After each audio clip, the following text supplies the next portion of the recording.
Okay, so let's get started. We're going to be taking a look at working with our charge temp approximation table programming found within our linked G5 and G4X systems. Now, our charge temp approximation table is something that's pretty much exclusively used for our model fuel equation mode within our link programming. It can be turned on and used with our traditional fuel equation mode, but it's something that we typically don't use in that traditional mode. So we're going to be really worried about setting this up and calibrating this for the modeled mode because it's turned on automatically as soon as you select the modeled option. Now, part of the benefits of the modeled option is that we have a lot of math modeling going on behind the scenes with the link. If we have things accurately represented and the tables calibrated properly, the engine will run extremely well and the fueling will be extremely consistent across any engine RPM, any engine load, as well as any inlet air temperature. Now, part of the equation, as we're calculating, we know we have our modeled mode and we have our fuel mass is equal to air mass divided by target air fuel, that underlining equation. We calculate our air mass based on knowing a couple different variables. In this situation, charge temperature is part of that equation.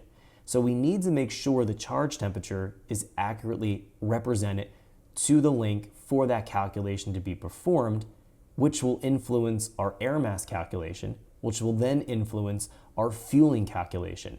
So if the air mass is represented as an increased air mass, we have our fuel mass increase. If the air mass is represented as a lower air mass, the fuel mass will be decreased. So it's going to drive up or down our fueling delivery.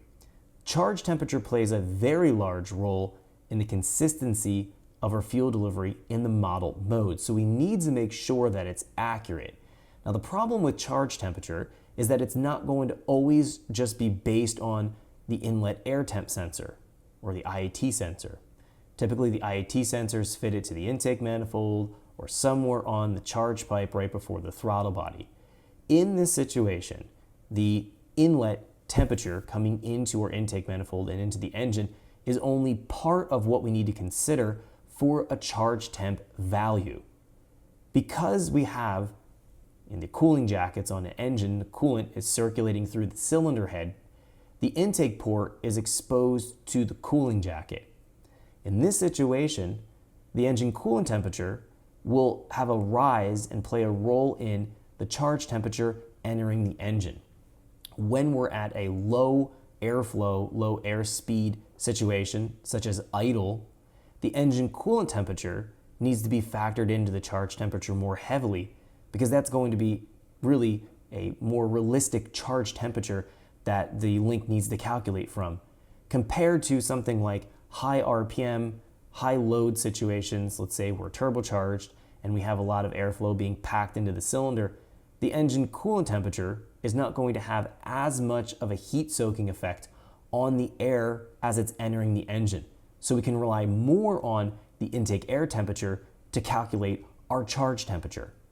And to better illustrate this so we can just get an idea, I have an intake port coming up on screen. We looked at this same picture in the last tutorial talking about our fuel charge cooling coefficient and how to calculate and calibrate that. So as we see here in the intake port, we have what's called a wall temperature. That wall temperature is going to be a factor of your engine coolant temperature.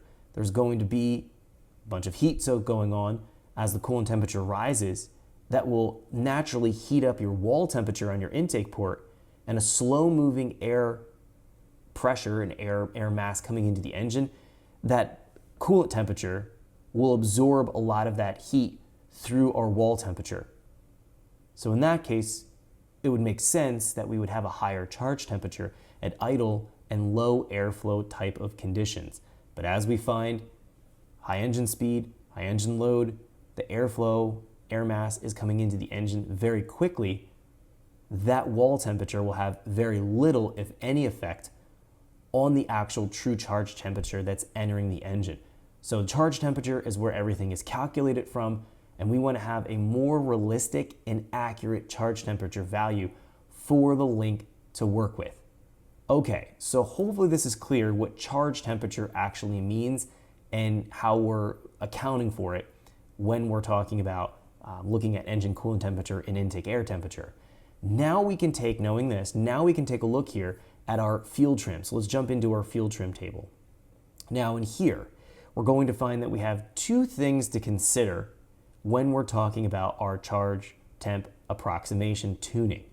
The first thing, when we are in our model modes, let's go back here to basics. Thanks for checking out our teaser clip. If you want to see the rest of this video and more than 500 hours of current EFI training we have to offer, make sure you click right here. If you want to go and check out more teaser clips from this training course, click here, and you don't want to miss any of the videos we're going to be releasing on this channel, so make sure you subscribe and click here. Thanks for watching, and I'll see you guys later.